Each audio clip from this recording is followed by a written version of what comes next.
This is the Big O Show. This is the Big O Show. All right, we are back, and so is that man right there, Ira Winderman. Look at that. He's always ready to rock, always healthy enough to play his game every single night. Here we go. Here we go. Drop it on me, Big O. Soft and getting all twisted up like Anthony Davis. What the hell is going on with Anthony Davis? I mean, can anybody be, what is he, made of silly putty? What's going on with Anthony Davis? You know what? I don't know if he just has weak ankles or something like that. And I know we even deal with that with Jimmy Butler here to a degree, refusing to tape his ankles. So, players have their own issues. But I agree, Big O. And I've said all season, for everyone bemoaning the Lakers and how they don't have enough, I would think that any team that has Anthony Davis and LeBron James playing his best offensive basketball in a decade should have enough. But it's always something with the Lakers. And I tweeted this out last night. How much longer do we have to continue to watch the Knicks and Lakers every night on national coverage when there are so many compelling teams? I got to tell you, last night I watched, while I was watching the Panthers, of course, I watched the Bulls play the Kings. I love the Kings remix. They have now Domantas Sabonis.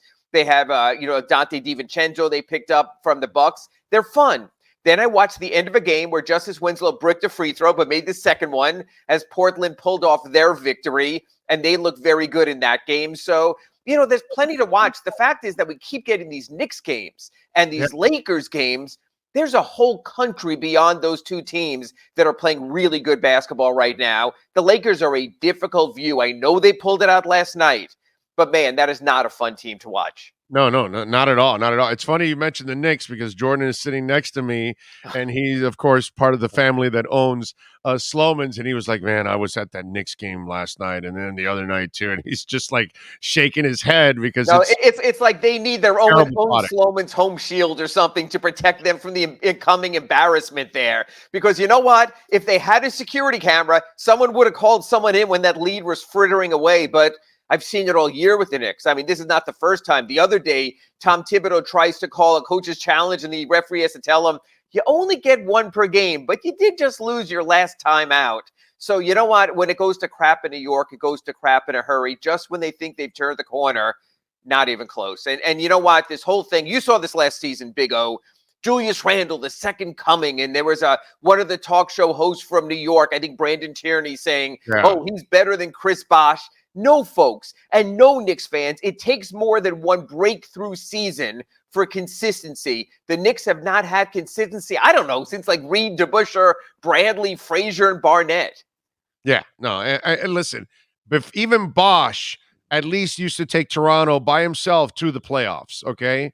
That's something that Julius Randle never did in his life. So maybe last year you can make an argument that he did something for the Knicks in that first round series against Atlanta. But last year, but just because Randle had a good year, you don't compare him to Bosh. That was bad by Brandon. I know Brandon, and I will bust his balls the next time I see him about that. There's no doubt about that.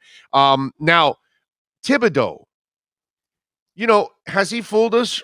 Is that what it is? Because he's the blue collar, get you to work hard and effort and all that. But when it comes to, you and I, you cover, Spo every day. I've covered Spo, but I've get to watch him every day.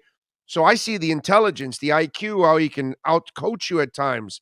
I don't think I can ever say that about Tom Thibodeau. We always talk about toughness and energy and out-hustle. We really never talk about scheme and out-coaching and all that.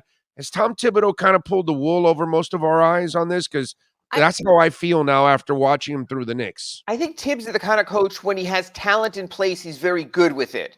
But if you don't give him enough, we've seen it. He plays his guys big minutes. He wants a very tight core. You can have a very tight core when you can identify these 3, these 4, these 5 are going to get me where I want to go. You can't find even 3 on the Knicks right now. I mean, look what he's waiting for. He's waiting for the first game after the All-Star break, a week from tomorrow when the Heat visit Madison Square Garden, so we can get Derrick Rose back. In 2022, if you're building your hope on getting Derrick Rose, I think he turned 40 sometimes recently. I mean, That's where he stands. He's all about the veterans. The veterans haven't come through. He's still playing his older players, and that's where you wind up with talent. When he was in Chicago, and he had Butler, and he had Joakim Noah, and he had Derrick Rose there, and the talent there, he was fine. But the Knicks front office have done him no favors either. Now, RJ Barrett has been a keeper. He's been very good. But then they whiffed on Kevin Knox, and they've whiffed on other picks. That's what happens. And unlike the Heat, maybe outside of Mitchell Robinson, they really haven't found those other guys to pick up the slack when you do miss on a first rounder. Yeah, no, it's crazy. Now, on the Lakers side, LeBron got his titles here. Mm-hmm. And you think about this now. Everything went his way in the bubble where Miami got those injuries, and we're all going to sit there with Riley going, what if, Right. Bam doesn't get injured, and what if Goran doesn't get injured in that series? Do they have a shot? And then we think about the other championship he has against Golden State, that there was a suspension. Right. And if it isn't for those breaks in those series, we're still talking about just the 2 titles in Miami. So we see what's going on now with the Lakers.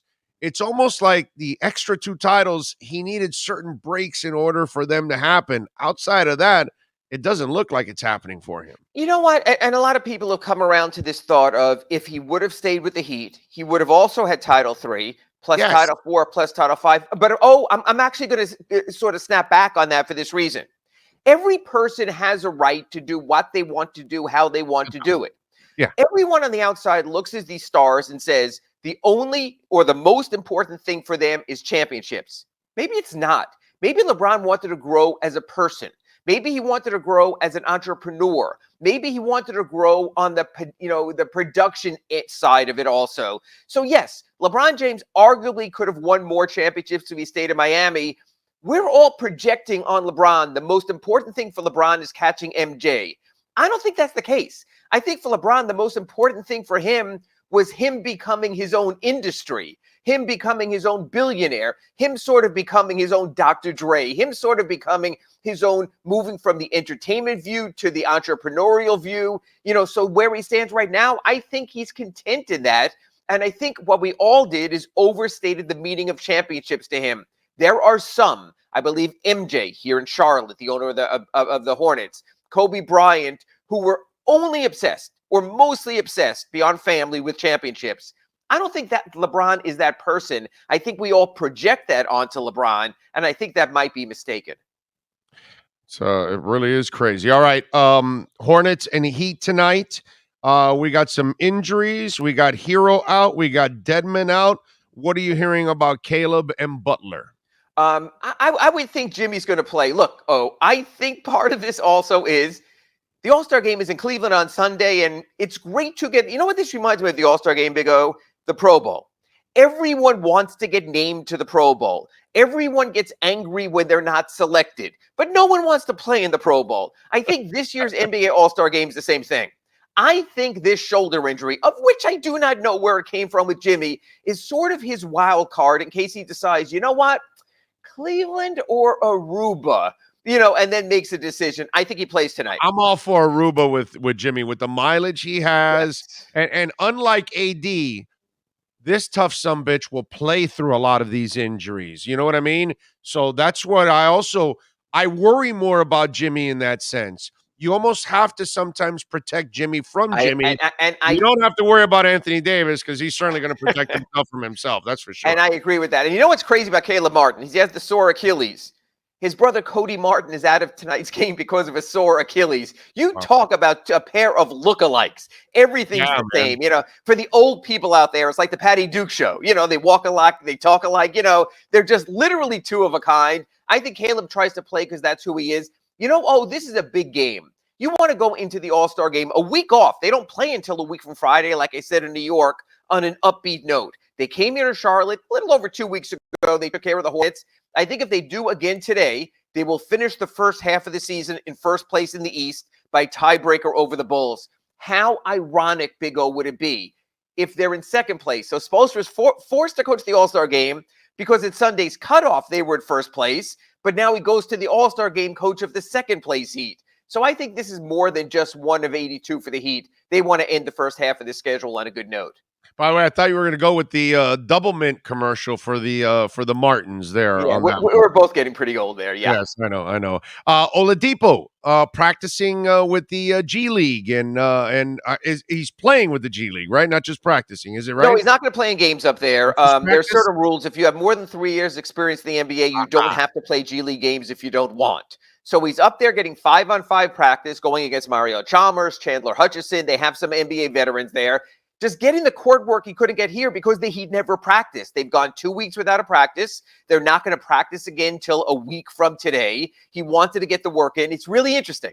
When anything happens with Victor Oladipo, the first thing we are told is, don't read too much into this. Right. And on that, I'm calling BS because you do not fly 1,600 miles to South Dakota in the dead of winter unless it's not a meaningful moment in your recovery.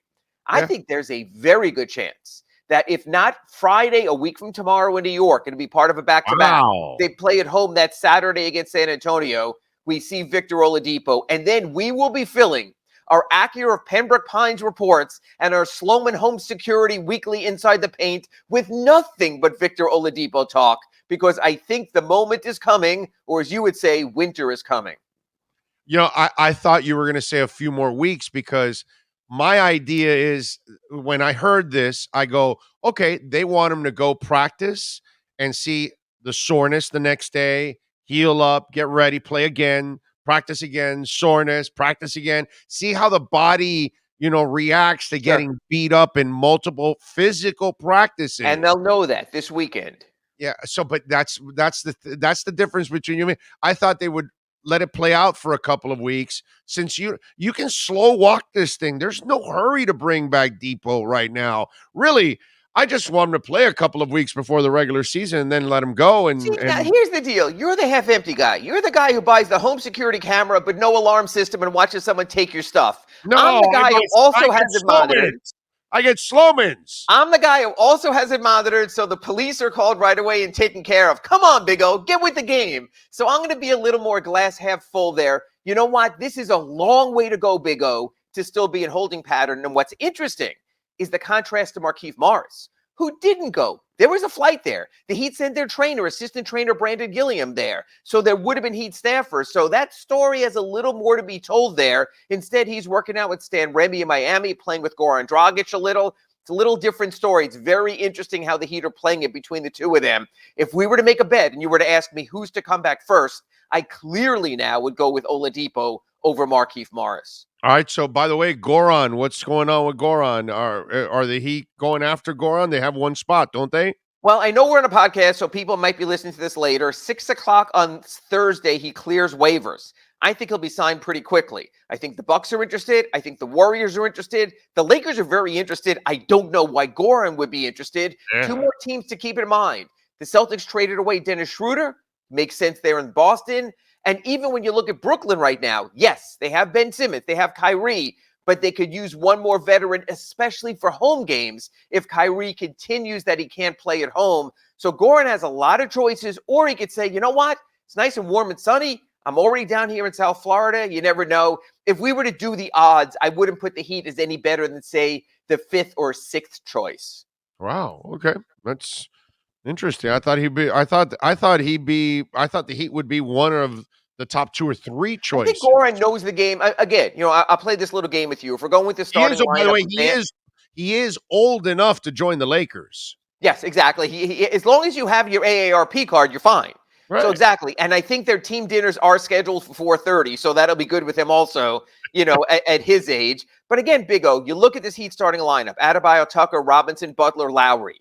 Then you say, well, you're going to play Tyler Hero. You're going to play Dwayne Dedmon. You probably have to play Caleb Martin for his two-way skills. So all of a sudden, Goran comes back. Am I playing ahead of Gabe Vincent? Am I playing ahead of Max Strus? It's a little tighter here. I think other teams can get Goran on the phone tonight, Thursday, if you're listening on the podcast, after 6 p.m., and tell him he can get definitive minutes. I think that's attractive to a player when there's only 20-something games left in the regular season.